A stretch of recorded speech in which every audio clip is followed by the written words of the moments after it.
What if a band has no artistic vision? And how do we avoid phasing issues? And what are they even?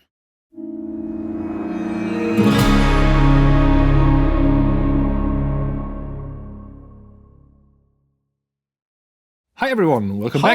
back to another episode of the Tidalwave Afterwork Podcast. And we have a lot more cool questions today, so let's dive into it. First question comes from Frankie. Hey Frankie. And Frankie wants to know, what do you do when clients aren't able to articulate their goals for a project and aren't able to deliver any demos upfront? For example, it's a 4-piece rock band, they have a song they want to record at your studio, but they have a hard time communicating what they want the end result to be. Thanks. That's almost a red flag. It's almost a red flag. If you don't know where you're going, how do you know in which direction you're going to start? Situations like these can turn out really well because you just amaze the musicians with whatever you come up with. It can be a huge pain in the butt because you do something that you thought would be cool for everyone, and then although they didn't know where they wanted to go, they find out where they didn't want to go. Yeah. And then you're stuck somewhere and there is no way back. This is really like a strange situation. How would that even happen? Yeah, it's tough. I mean, there is always a way to make a demo recording, and if it's just the phone. Yeah, precisely my thought. I was also trying to figure out like what could you do in that situation. Yeah, but yeah, if you are a band and if you have a song, because I mean this must be a given if they are wanting to go to the studio to record that they have to be a band, they have to have a song. So if they are a band and they have a song, there must be some way to perform their song and put an iPhone or whatever down and record it, so that at least let's take you as an example. A band wants to record here. Yeah, I mean, why wouldn't you not put your phone somewhere, record your song, send that? Doesn't matter how it sounds, but then at least you have a reference point to, if they can't communicate it, you could communicate. You could at least start the conversation. If they are like, we're not really sure, you can say, okay, let me listen to your phone recording. And then make suggestions and see how they resonate. To me, it sounds like you're going for or maybe you are inspired by blah, blah, blah. And then at least you get a response from them. Maybe. Funny enough, I just have like a project that I'm going to start to mix where we record it. They chose me as producer for the thing because of stuff that I made in the past, which is cool. So at least I have like an idea what kind of style they would like. Yeah. But at the same time, they wanted me to, or they still want me to, like forge like a trademark sound for the project, which is really like, that's no easy task. So give us a sound that is something special that nobody else have. But we are just using like drums, bass, guitars, and vocals. So good luck with that. But that's tricky. It's like, okay, hopefully it will turn out to be something that is, just unique. Obviously, okay, if you have like a vocalist that's doing its own thing, this already adds a lot of character. The way of playing your instruments adds a lot of character. So hopefully that will be enough. But usually it's not a terribly good idea to have like a blind flight like this. If nobody knows, just, okay, let's travel somewhere, and which direction are we going? North, south, east, west? I don't know, but let's start. That's difficult because already the choice of instrument. Let's say you record like a metal band. Yeah, okay. You put up some drums and metal is already an indication it's not jazz. So the way you treat the drums, but still it's like, what kind of mic position are you using? Which kind of aesthetics are you after? So at least you really need that demo. At least that demo so that you can hear for yourself, as Marc said, if the client or the artist does not really know, so that you with your experience know, okay, I can hear this and that. And then you make propositions saying, let's maybe use this kind of amps and this kind of drums and this kind of aesthetics. How do you like this? Maybe present a couple of your own works or maybe some reference that somebody else did and said, hey, how do you like this? Is there something that resonates with you? How do you like how the vocals sit in the mix and blah, blah, blah, stuff like this, just to get a feeling of where it goes. But don't start before you have some kind of clue where you're going. Yeah. I would add one last thing maybe, because it's not only the stylistic thing, it's also Patrick would need to be able to see on which level you are. I don't know, if you just started out, the band is maybe there for only 1 year, you just have written 2 songs, and you haven't played a lot of shows together live. Maybe you have the best intentions and want this thing to be great. But you will need just 5 times more studio time to get what you want to hear. Exactly, and Patrick will have to see, okay, is this going to be a thing where I have to talk the drummer into, hey, I will need to edit your drums because unfortunately the playing isn't up to, those kind of things. So I think having the empathy and also not bringing the poor engineer or producer into a situation where he basically has nothing to do, because you're just not telling anything, not showing anything. Then you're recording, you're not good rehearsed, and you are not used to the whole situation, and then you just complain about everything. What should we or Patrick do in this situation? Yeah, everyone else has to fix the problems that you didn't. Exactly. So at least it's fine to be a beginner. It's fine. That's not the problem. But be self-aware and reflective enough, and have the empathy for the engineer to at least be like, I will send you something. Yeah. So you have some clue of what's going on. It's really a good thing when I'm asking for a demo. The first thing I'm listening to is actually really the playing level. Yes. Is the bass always too early? Are the drums sloppy? Is he bashing the crashes? Because if I hear all this stuff up front, then I can say, hey, I listened to the stuff. Okay, the songs are great, blah, blah, blah. Or maybe not great. And then I can say, maybe you should try this and that. Just like give some pointers. Like, I hear that the drummer is like hitting the cymbals way too hard. I just only hear cymbals and nothing else. So this is like a good indicator of what's going to happen in the studio. I hear that the bass is always too early. So he will have to work on his timing. Or we have to take into account that we will need more time in the studio to fix all that stuff. Almost everything is fixable. Not everything, but a great deal of all those problems are fixable.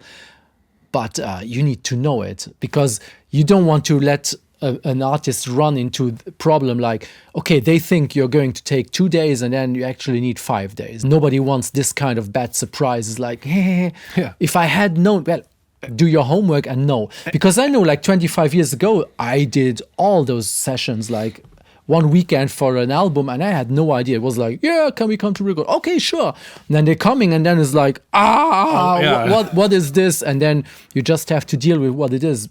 So let's say it's 2025. There is no excuse to not at least have like a basic recording. And really actually recording with your phone. You will be surprised how much detail you hear. It's far better than what we had when we were kids, like with a crappy whatever and a cassette deck where you couldn't hear shit. So you can do something and do yourself and your engineer a favor and just record something to show. Yeah. So if the band has a hard time communicating, tell them to record something. Hope that helps. Thanks for the question. Happy recording.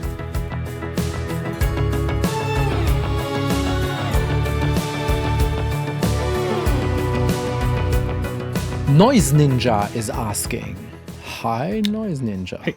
How do I fix phase issues when recording multiple mics? Well, the simple answer is either you move the mics or you move the tracks. Yeah, which means like aligning. Yeah, so you either if you see that something's out of phase, you have to play with the actual physical relation between the microphones and the distance to a sound source and how the phase aligns. Let's just maybe for if somebody of the listeners or viewers doesn't know what we're talking about, like the phase relationship is the most simple example is like you record, let's say, a bass drum. The bass drum has a head that is moving and moving air. So it's starting its movement in one direction and then oscillating around like a neutral part. And if a microphone is catching this head of the drum is moving towards the microphone, away towards, and the speaker later tries to emulate this movement. So the speaker is moving towards you, going back towards you, back. If you now have like two microphones and they both want to let the speaker do exact opposite, so one microphone is going in that direction first and the other in this, what does the speaker do? It's either trying to move both at the same time or not move at all. So what is the result? It's going to sound crappy. You mostly lose bass and fundamental. So what you need to do is like try to align all your recordings so that they move into the same direction. Especially, or most of the time, if you're like having multiple microphones on one source. Like an example, now we are recording... Good point, yeah. We are recording like two people, and we were thinking about how are we going to mic up, because we didn't want the big old SM7 into our face here. So what we have is, let me just move it up a bit. We have like an XY configuration. So this is Marc's microphone and this is mine.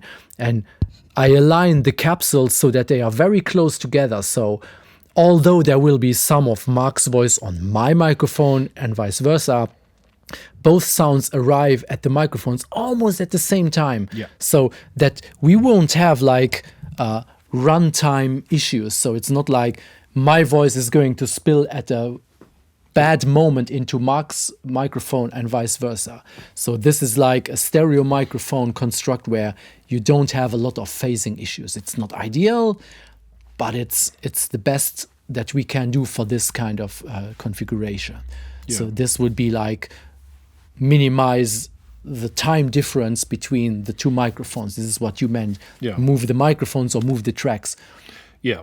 Yeah, that was basically good point, good example, because this basically tells you the physical part of like actually in the room, if you have the same sound source but multiple microphones, adjust them in the way so you don't run into phase issues and problems later on. The other thing is if you just have tracks, then you will have to align the tracks. Or sometimes, like, let's say if you record like a drum set where you obviously have like more than one microphone, you can just, although you maybe not have like the perfect phase relationship while recording, you just try and flip like the polarity of one of the microphones. Let's say you have, the most basic example is like snare top and snare bottom. Yeah. So because like the two heads are moving more or less in the same direction, but since the microphones are pointing into different directions, the one will capture the movement in one direction and the other one will capture it in the opposite direction. So most of the time, not always, but more often than not, you will have to just flip the orientation of how the waveform is moving on one of the microphones so that they move the speaker into the same direction. Yeah, because if maybe to even simplify this, if you think about it not like a snare, but just pretend that the snare is an abstract thing, a smaller thing, and you have two microphones pointing at each other, basically. Obviously, when whatever is moving in between, while it's moving towards one microphone, it obviously moves away in the exact same moment from the other. So, just to simplify it even more, that maybe makes it more obvious to to understand. And then if a speaker cone is trying to emulate both moving away and moving closer at the same time, that's obviously an impossible thing. Yeah. So you have to try to put everything in a way that it's more or less moving everything into the same direction. And the easiest thing is like, the first thing is like, just flip the polarity on one signal and see if the combination sounds better. And then there is still the thing, if you can, just use one microphone, but don't tell anyone. No. That's a secret. I see so many people like recording guitar cabs with bazillion microphones, acoustic guitar with like at least 2 or 5. Yeah. If you can, use one and you will be surprised, because maybe the little benefit that you get by combining different flavors of microphones could be cancelled out by even one sample delay between two signals it completely deteriorates your signal. So if you can get along with one microphone, use one, because it will sound much better. Yeah, and also adding up to this is if you just use one microphone on like a guitar, or on like the cabinet of a guitar amp or something. Also, if you're not so experienced, when you're just using one microphone, you also make sure that this one microphone actually picks up the right thing, the thing that sounds good. Because this leads a little bit away from the question, but I think it's also good to point out, or it's a fitting point. It's like, or let's take a drum set. You know, it's easy to throw 100 microphones on a drum set and be like, yeah, some of them, there's, the sound's gonna be in some of them. Better take 2 microphones or 3 or 1 or whatever, but then you will actually care how that microphone sounds. Yeah. This is like not phase related, but it's the same like mindset that Buddy was. Yeah. And then if everything goes wrong and you have like a couple mics on the same source and you are left with them to mix or something, and you just can't figure out, either you can measure the distance and look at the waveform and try to align them manually, or you use a plugin called, for example, there is one called Auto Align, and you throw this on 2 tracks and it analyzes it and suggests you like a setting which is a little bit of delay on one track and maybe like a rotation of the phase of the signal on the other, and just a combination that will result in the best combination of the 2 microphones. Anything of this will work. Yeah. Can I add a little bonus tip? We love bonuses. Yeah. I was just thinking these days, because I was talking about drums, it's such a normal and common thing these days that when you have live drums, you will augment them with samples. Just like a little bonus tip, you also have to check the phase with those. I get it. I get it all the times, especially when I get sent sessions, and everything's fine. Like the guitars, bass, everything's good. The drums are fine, and then I check the samples. Like, they are either not in phase, so one bass drum is moving up, the other is moving down, and then the really evil thing is if the tuning somehow does not match. It doesn't have to be exactly the same, but it has to match, because the thing is, if you have like a waveform, it's doing this, and then maybe initially they are the same, but the weird thing is, if the tuning is off, let's say the lower instrument, it has like a slower, the wavelength is longer, so although they align at first, the further on this waveform moves, they more like get out of the wave one or the other. Yeah. And the funny thing is, I had one session where the snare was so prone to getting detuned over a track that I had the situation that it gradually changed the phase relationship over the song. This was real nightmare. It was like the first couple bars, everything, so the snare was in phase with the overhead, and then it drifted away. It's like, why does the snare sound so thin? And then I don't know what I did, maybe like moved everything, like every 4 bars I nudged the snare track a little bit to make it fit, but it's really worth having a look at this. I could add much more to this, but maybe we'll leave a little bit for another episode. Yeah, I think we explained how you do it, but the thing is, do it. Do it. At least take care. Your face. Take care. Yeah. Hope that helps. Cool. See you next week. And send us in new questions and comments and all the good stuff, so that we have new material to work on. Yeah. Awesome. Thanks. Have a good one. Bye-bye. Bye-bye.